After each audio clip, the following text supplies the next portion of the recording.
twababwira nuko ibiti byagaragaweho n'amashusho ya Yezu na Bikira Mariya yamaze gutemwa, ariko ibyo ngibyo mu by'ukuri ngo ntibyahagaritse ibonekerwa.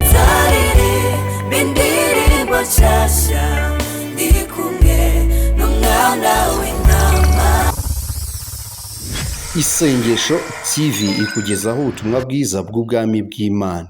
Tubasuhuza tubifuriza amahoro n'imigisha bituruka ku Mana abakunzi b'isengesho TV aho muherereye. Twarababwiye ngo turi mu bihe bya nyuma, turi mu bihe bidasanzwe, ni ibihe buri wese akwiye gushishoza akamenya mu by'ukuri ibihe turimo. Reka tubagezeho amakuru mu kanya gatoya yihutirwa. Kwibonekerwa ririmo kuvugwa i Musanze ku munsi w'ejo, nibwo mu by'ukuri aya makuru yatangiye gusakara, abagize amahirwe yo gukurikirana social media, ariko uyu munsi nabwo hari ibindi bishyashya nibyo tugiye kubagezaho, gusa ntabyo twabagezaho tutabanje gusenga. Tubanza gusenga ubundi tukabagezaho amakuru. Ndakwinginze kugira ngo tubane mu mwanya mutoya, ugire amakuru yuzuye, ugire full package kugira ngo ushobore gusobanukirwa neza niki kiri kuba. Gusa kimwe mu byo twakuba turaje tukubwire neza uko bimeze nuko biteye. Gusa wowe icyo usabwa nta kindi ni ugukora subscribe kuri YouTube channel kugira ngo tujye tubana 5 kuri 5 ubone notification uko dushyizeho inkuru ndetse n'ibiganiro. Rero Imana ibahereza umugisha. Niba warayikoze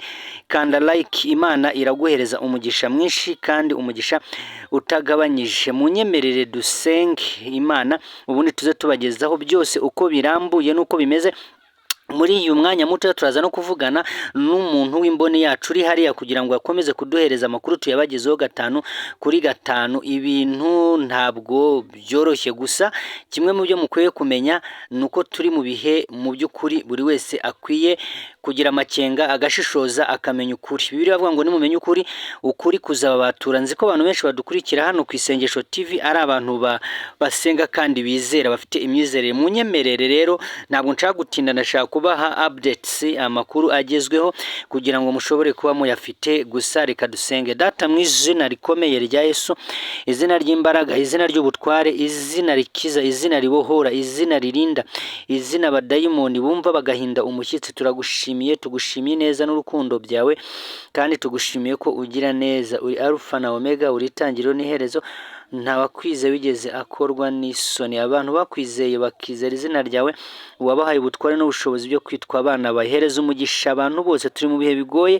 ibihe mwami Imana by'imuhe, ibihe by'intambara, ibihe by'ibigerageza, ariko ushimwe ko ujya urinda ubwoko bwawe. Turagushimiye ni mu izina rya Kristo Yesu umwami wacu, amen. Hanyuma aho mwiherereye hose mu ntara zitandukanye z'igihugu, hari mu majyepfo, mu majyaruguru, iburasirazuba n'iburengerazuba, mu mujyi wa Kigali, mwese turavuze ngo shalom shalom. N'abadiaspora bari hanze, shalom n'indamukanyo y'abana b'Imana ivuga ngo amahoro amahoro. Rero twifurije amahoro, twifurije kugubwa neza, twifurije ikiganza cyiza cy'Uwiteka gikomeze kuba ku buzima bwawe.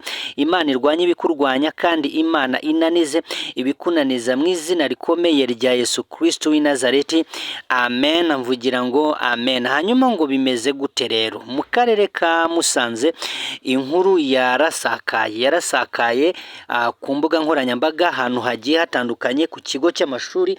Abana ngo bari barimo bakina, abana barimo gukina, noneho mu by'ukuri ngo sinzi ukuntu bakina umwana umwe. Ndagira ngo ubanze wumve neza ibyabaye ejo ndetse nkubwire n'ibiriho uyu munsi, kuko ayo makuru yose ukeneye kuyamenya. Noneho umwana umwe mu by'ukuri ngo agiye kureba ku giti, ngo ni igiti cy'amashanyarazi, abonaho ngo ishusho ya Yezu, abonaho ishusho ya Yezu ndetse abonaho n'ishusho ya Bikira Mariya. Ahamagara undi mwana, barareba, batangira kwibwira abandi bana muri icyo kigo. Namwe murabizi ahantu haba hahuriye abanyeshuri benshi ibintu ukuntu biba bimeze. Noneho mu by'ukuri barangije barahurura, baraza barareba. Guhera ku kanya batangira no guhuruza abandi bantu muri ako gace, muri uwo murenge. Abantu batangira kuza hirya no hino, baraza, abantu barahurura, abantu baba benshi rwose, batangira no kuva no hirya mu yindi mirenge, baratega ku buryo ngo byagiye kugera nimugora abantu bamaze kuzura ari benshi cyane.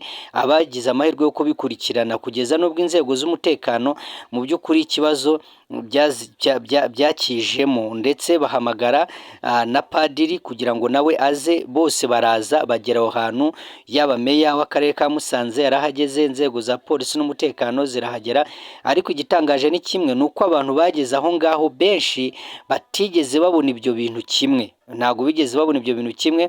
Hari abavugaga ko arimo kubona Yosefu na Mariya, hari abavugaga ko abona Bikira Mariya ateruye Yesu, hari uwavugaga ko arimo kubona Yesu ari wenyine, mbese abantu bagiye bavuga ibintu bigiye bitandukanye ku munsi w'ejo. Inzego z'umutekano zihageze bafashe umwanzuro basobanurira abaturage, ndetse na padiri avuga ko ibyo bintu mu by'ukuri atari byo, ahubwo ngo ibiti bazanye nibyo, ngira ngo kubera amasubyo n'ibiki byose byagiye bijyaho, ngo bagiye babikuraho, ngo babitema kwa kundi igiti ugenda utema amasubyo agiye ariho kugira ngo kibe kirambutse neza, noneho ngo ibyo binuza byasigayeho nibyo abantu bitiranyaga.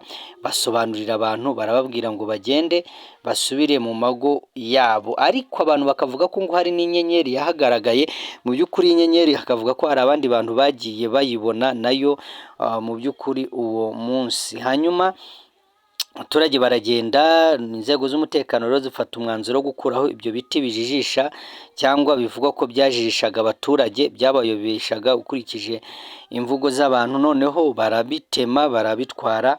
Noneho bamaze kubitwara yemwe baranahaguma, ariko igitangaje ni uko abantu batakomeje mu by'ukuri gucika intege zo kuza, ngo ahubwo ngo batangiye no kunyura mu nzira zigiye zitemewe. Umunyamakuru umwe wa BTN yavugaga ko mu by'ukuri ubu ngubu ari kwerekeza i Musanze, kuko ngo bavuga ko ngo batemye ibyo biti, ngo ariko ngo ya mashusho ngo akimukira ku bindi biti, akimukira ahandi hantu. Hari n'uwavuze ko ngo mu baturage babajijwe n'itangazamakuru bavuga ko ngo hari imirabyo ngo babonye ngo umucyo ngo mwinshi. Rero ibi byo ku bantu basenga, mu by'ukuri abantu basenga barabizi, bajya bahishurirwa, bajya berekwa, bajya babona ibintu bigiye bitandukanye. Aha ariho dukurikirana ku Isengesho TV, impamvu tubagezaho aya makuru aba hari impamvu ebyiri. Impamvu ya mbere, tuba tugira ngo ibintu mubisobanukirwe, mumenye ukuntu bimeze, bimenye n'uko biteye. Icya kabiri, tuba tugira ngo nawe utange umusanzu wawe kugira ngo ugire ibitekerezo utanga, kugira ngo abantu kuko ibintu bimaze kuba, abantu bamenye uko babigenza. Bimaze kuba, abantu benshi bagiye bavuga ngo ni ivangirwa, ngo nta bihari, ngo ntabyo babonye.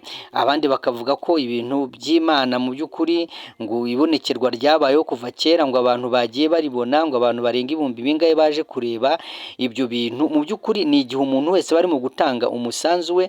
Padiri we yavuze ngo mu by'ukuri ibyo bintu ngo ntabwo ari byo, ngo kubera ko ngo nta n'ubutumwa ngo uwo Bikira Mariya yatanze, ariko mu by'ukuri bikomeza guhinduka urujijo. Bibaye rero ari byo koko ibiti babitemye, bashobora gukomeza kugaragara ahandi, urumva ko nyine bya bintu byaba bifite icyo bisobanura umuntu atazi. Gusa ni na byiza kugira ngo inzego z'umutekano nazo zibe ziri maso, kuko ibihe by'iyi minsi nabyo byaragoye, usanga abantu bashobora no kuza bagashushanyaho ibyo bintu, cyangwa ntawamenya ukuntu ibintu bimeze, ari uburyo bwo kugira ngo bayobye cyangwa bajijishe abaturage. Rero Imana ibahereze umugisha, mumenye ayo makuru mwese.